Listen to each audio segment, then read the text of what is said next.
Okay, next I'm going to go over setting up your mail and calendar and accounts.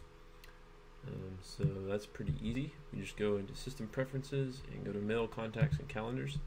This is going to be basically where all of your accounts are stored. So if you look through here, you can see I have an Exchange account, which is syncing to my mail, my contacts, my calendars. I got a Gmail account that's doing the same thing, also Google Talk with messages. An AIM account with messages. I don't use my AOL mail, so I have that unchecked.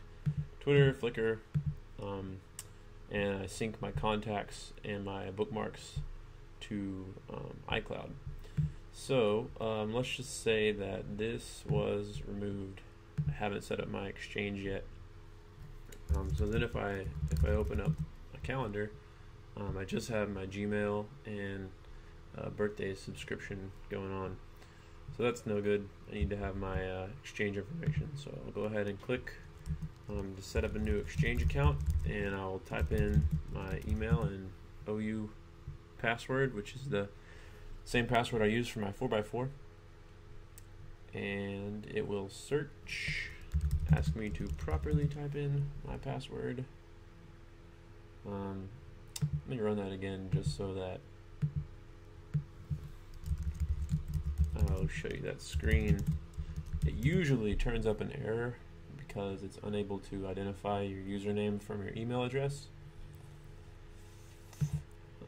That is because OU uses 4x4s. So if I change my username to my 4x4, use the same password, and the server address exchange.ou.edu, then it should be able to recognize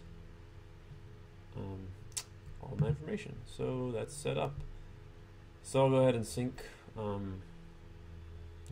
of that information, and now just change this description to whatever you want it to be. And now if I open up my calendar, I have my Exchange calendar synced there as well.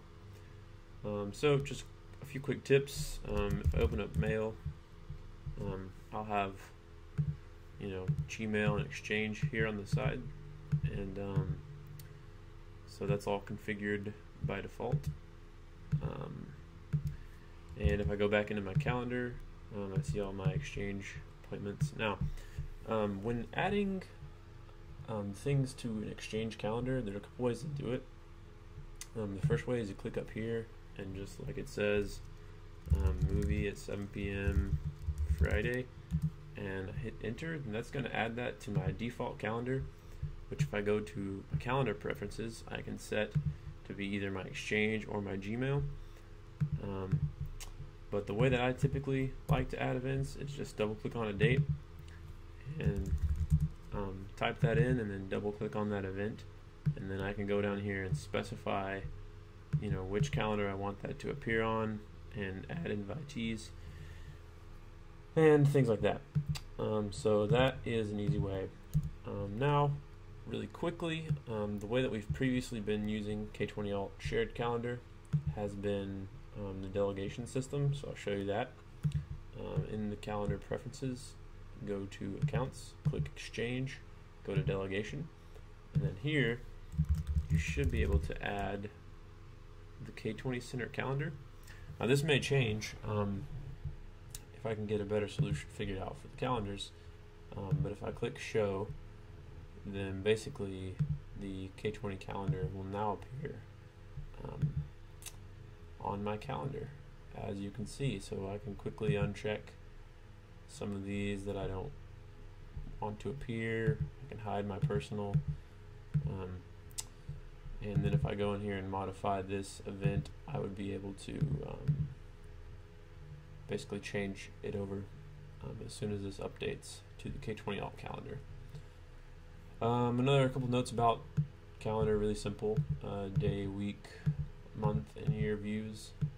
A couple of the functionalities of Mail.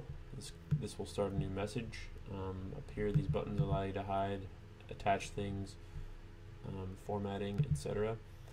If you go into Mail Preferences and then click on the Signatures tab, this is where you're going to be able to add new signatures, and then after you're done making your signature, you can drag that into your different accounts, and that'll make it available to those accounts.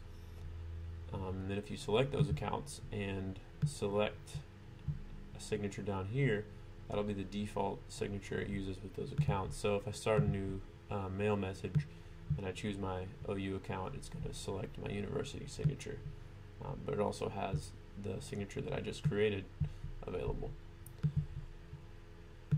So yeah, that's about it for setting up mail and calendar, and a more detailed tutorial will come on getting the shared calendar properly synced up in the future.